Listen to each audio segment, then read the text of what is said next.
ನಮ್ಮ ಜನ್ಮಭೂಮಿ ಹಿಂದೂ ಎನ್ನುವ ಗರ್ವ ನಮಗೆ. ಭಾರತ ಮಾತೆಯ ಋಣ ತೀರಿಸಲಿ ಹೇಗೆ? ಇನ್ನೊಂದು ಜನ್ಮವಿದ್ದರೆ ಮತ್ತೆ ಹುಟ್ಟಿಸೆನ್ನ ಭಾರತದ ಪುಣ್ಯ ಭೂಮಿಯನ್ನೇ ಎಂದು ಬೇಡುವೆ ಆ ಭಗವಂತನಿಗೆ. ಈ ಮಾತು ಪ್ರತಿಯೊಬ್ಬ ನಿಜವಾದ ದೇಶಭಕ್ತನ ಹೃದಯದ ಮಿಡಿತ, ನಿಜವಾದ ಹಿಂದುವಿನ ಹೃದಯದ ಒಂದು ಮಿಡಿತ ಎಂದೆನ್ನುತ್ತಾ ಭಾರತ ಮಾತೆಗೆ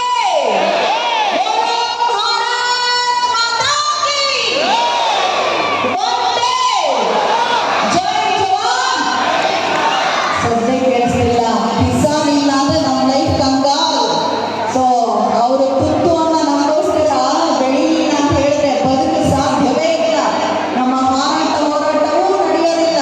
ಹಾಗಾಗಿ ತುತ್ತುವನ್ನ ತಿನ್ನೋ ನೆನೆಯಲೇಬೇಕು, ರೈತನನ್ನ, ಅನ್ನದಾತನನ್ನ, ಹಾಗೆ ಸುತ್ತ ನಿದ್ರೆಗೆ ಜಾಗವನ್ನ ಒಂದಾಗಿ ಪ್ರಾಣವನ್ನು ಕೊಡೋದಕ್ಕೆ ಗಡಿಯಲ್ಲಿ ರೆಡಿಯಾಗಿ ನಿಂತಿರುವಂತಹ ಸೈನಿಕರನ್ನ ನಾವು ಸ್ಮರಿಸಲೇಬೇಕು, ಹೇಳಲೇಬೇಕು. ಹೇ ಭಗವಂತ, ಪ್ರಾರ್ಥನೆಯ ಏನಂತ?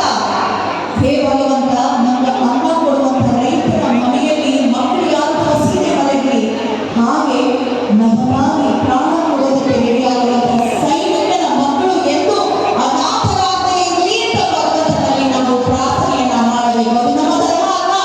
ಜೈ ಜವಾನ್! ಇಂದಿನಿಂದ ಬಹಳ ಒಂದು ರೀತಿಯ ದೇಶಭಕ್ತಿಯ ಭಾವ, ಹಾಗೆ ಆಧ್ಯಾತ್ಮಿಕ ಭಾವ ಮೂಡಿದೆ. ದೀಪ ಬೆಳಗಿಸುವಿನ ಕಾರ್ಯಕ್ರಮಕ್ಕೆ ಚಾಲನೆ ಬರಲಾಗಿದೆ. ಮಕ್ಕಳಿಗೆ ವಿದ್ಯೆ ಸ್ವಲ್ಪ ಕಮ್ಮಿ ಆದರೂ ಪರವಾಗಿಲ್ಲ, ಆದರೆ ಸಂಸ್ಕಾರ ಯಾವತ್ತೂ ಕಮ್ಮಿ ಆಗಬಾರ್ದು.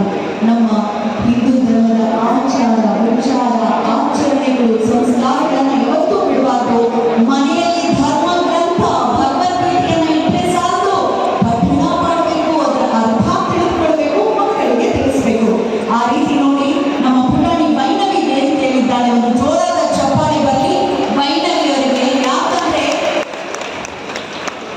ಭಗವದ್ಗೀತೆಯ ಎಲ್ಲಾ ಶ್ಲೋಕಗಳನ್ನ ಕಂಠಪಾಠ ಮಾಡಿದ್ದಾಳೆ. ಅಷ್ಟೇ ಅಲ್ಲ, ಕನ್ನಡದ ಅರ್ಥ ಸಹಿತ. ಒಂದು ಜೋರು ಚಪ್ಪಾಳೆ ಬರಲಿ. ಕೇವಲ 10 ವರ್ಷದ ಬಾಲಕಿ ವೈನವಿಗೆ ರೆಕಾರ್ಡ್ ಬ್ರೇಕ್. ಅಂದ್ರೆ ಚಿಕ್ಕ ವಯಸ್ಸಿನ ಮಕ್ಕಳಿಗೆ ಕೆಂಪೇಗೌಡ ಪ್ರಶಸ್ತಿ ಕರ್ನಾಟಕ ಸರ್ಕಾರ ಕೊಡೋದಿಲ್ಲ. ಇದೇ ಪ್ರಥಮ ಬಾರಿಗೆ ವೈನವಿಗೆ ಕೆಂಪೇಗೌಡ ಪ್ರಶಸ್ತಿ ದೊರಕಿದೆ. ಅಭಿನಂದನೆಗಳನ್ನ ನಮ್ಮ ವೇದಿಕೆ ಮುಖೇನ ತಿಳಿಸ್ತಾ ಒಂದೆರಡು ಶ್ಲೋಕಗಳನ್ನ ದಯಮಾಡಿ ಅರ್ಪಿಸಬೇಕು.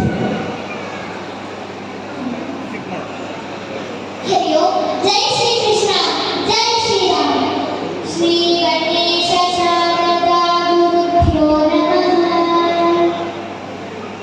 ಈ ಕಾರ್ಯಕ್ರಮದಲ್ಲಿ ಉಪಸ್ಥಿತರಿರುವಂತಹ ಎಲ್ಲಾ ಪೂಜ್ಯ ಹಿರಿಯರಿಗೂ ವೈನವಿ ಪ್ರೀತಿ ಮಾಡುವ ಶ್ರದ್ಧಾಭಕ್ತಿಪೂರ್ವಕ ಪ್ರಣಾಮಗಳು. ಅಖಿಲ ಭಾರತ ಹಿಂದೂ ಮಹಾಸಭಾ ಕರ್ನಾಟಕ ವತಿಯಿಂದ ರಾಜ್ಯಾಧ್ಯಕ್ಷರಾದ ಡಾಕ್ಟರ್ ಮನೋಜ್ ಅಲೂಕರ್ ರವರ ನೇತೃತ್ವದಲ್ಲಿ ಎಲ್ಲ ದೇಶಪ್ರೇಮಿಗಳು, ಪದಾಧಿಕಾರಿಗಳು, ಕಾರ್ಯಕರ್ತರು, ರಾಷ್ಟ್ರೀಯ ಅಧ್ಯಕ್ಷರಾದ ಶ್ರೀ ಶ್ರೀ ಶ್ರೀ ಸ್ವಾಮಿ ಚಕ್ರಪಾಣಿ ಮಹಾರಾಜ್ ರವರನ್ನು ಮತ್ತು ಗಣ್ಯಮಾನ್ಯರನ್ನು ಸ್ವಾಗತಿಸುತ್ತಾ, ನಿನ್ನೆಯಿಂದಲೇ ಹಿಂದೂ ಸ್ವಾಭಿಮಾನ ರಥಯಾತ್ರೆಯನ್ನು ಮಾಡುತ್ತಾ ಇಂದು ಇಲ್ಲಿ ಅಂದರೆ ಜುಲೈ 5, 2025 ಕಿಂಗ್ಸ್ ಕೋರ್ಟ್ ಅರಮನೆ ಮೈದಾನದಲ್ಲಿ ಬಹಳ ವಿಜೃಂಭಣೆಯಿಂದ ಸಾಂಸ್ಕೃತಿಕ ಕಾರ್ಯಕ್ರಮಗಳು ಜರುಗುತ್ತಲಿದೆ. ಈ ಕಾರ್ಯಕ್ರಮದಲ್ಲಿ ನಮ್ಮ ಜಪಮಾನ Saras school of music and dance ಶಾಲೆಯ ಗುರುಗಳಾದ ನಮ್ಮ ಶ್ರೀಮತಿ ಗುರು ಲಲಿತಾ ಅವರ ನೇತೃತ್ವದಲ್ಲಿ ಸಾಂಸ್ಕೃತಿಕ ಕಾರ್ಯಕ್ರಮಗಳಲ್ಲಿ ನಾನು ನನ್ನ ಸ್ನೇಹಿತೆಯರೊಟ್ಟಿಗೆ ನಾನು ಸಹ ಭಾಗವಹಿಸುತ್ತಾ, ಈ ಸಂದರ್ಭದಲ್ಲಿ ಇದೀಗ ನಾನು ಮೊದಲಿಗೆ ಗಣೇಶನನ್ನು ನೆನೆಯುತ್ತಾ ಶ್ರೀಮದ್ ಭಗವದ್ಗೀತೆಯ ಕೆಲವು ಶ್ಲೋಕಗಳನ್ನು ಪಠಿಸಿ ನಂತರ ಜನಪದ ಗೀತೆಯೊಂದನ್ನು ಹಾಡುತ್ತೇನೆ. ರಾಗ ಹಂಸಧ್ವನಿ, ತಾಳ ಮಿಶ್ರಚಾರು.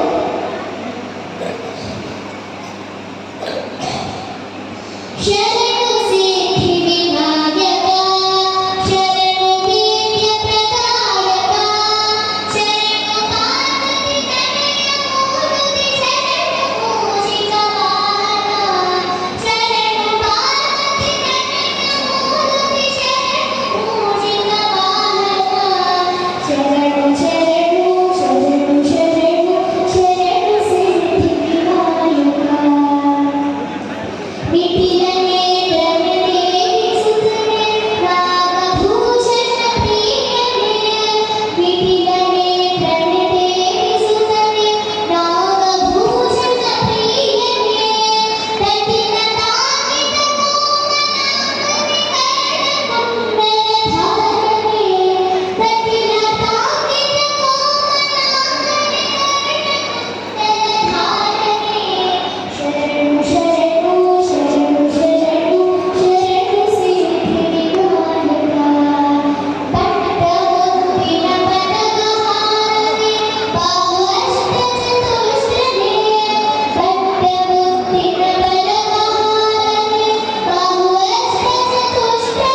ವೈನವಿ ಸಕಲ ಸ್ತೋತ್ರ ಅಷ್ಟೇ ಅಲ್ಲ, ಜನಪದ ಗೀತೆಯನ್ನು ಕೂಡ ಹಾಡ್ತಾಳೆ. ಮುಂದಿನ